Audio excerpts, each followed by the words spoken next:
Finish off this video and to answer the question, how does the OnePlus 7 Pro still hold up in late 2020 and if it's still worth it? Well, what I can tell you is that for sure, this phone has a lot of pros and it has a few cons that kind of make it a little bit of an interesting device. So the pros, this phone is a beautiful device. You know, you can pick it up and you can feel like you have one of the best premium devices still, because it still is a super premium device.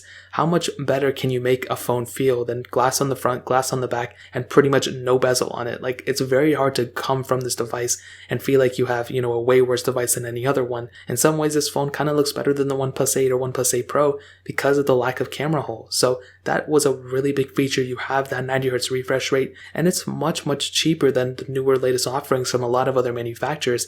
It's a huge phone. You have a lot of different options when it comes down to the RAM. So you can either choose the lowest RAM, which is still pretty decent, all the way up to 12 gigs of RAM in this phone, which is actually really, really good. You have that inbuilt fingerprint sensor in the display as well. The software is one of its biggest assets. Even if Android 11 has a little bit of a skin over it for Oxygen OS 11, it still is better than One UI 2, I think. So that's one way to look at it. But there are a few cons, and they're usually mostly in the hardware. The front camera really isn't that great. I wish they really spent more time, even this generation, to the OnePlus 8. I wish they did focus more on, upgrading that camera. I feel like that would have been really cool. There's no wireless charging on this device, which is really weird. I don't know why they would do something like that. That's just like a very basic feature, and the fact that they didn't put it into a phone that just came out last year is very, very weird to me. And the last thing, the durability of this phone, there's no IP certification on this thing, which is very weird as well. There's not a lot of OnePlus devices that have IP certification, so they have to save money one way or another, but that's another way to look at it. And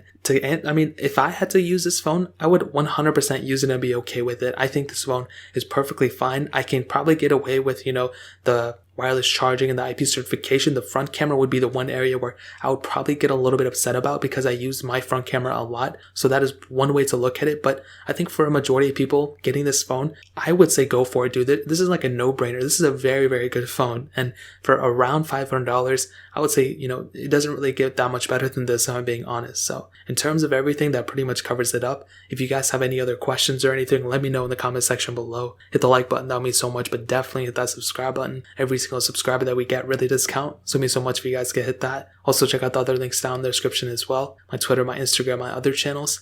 More importantly than everything else, I love every single one of you guys. Hopefully I'll catch you guys in the next video. Peace out till then.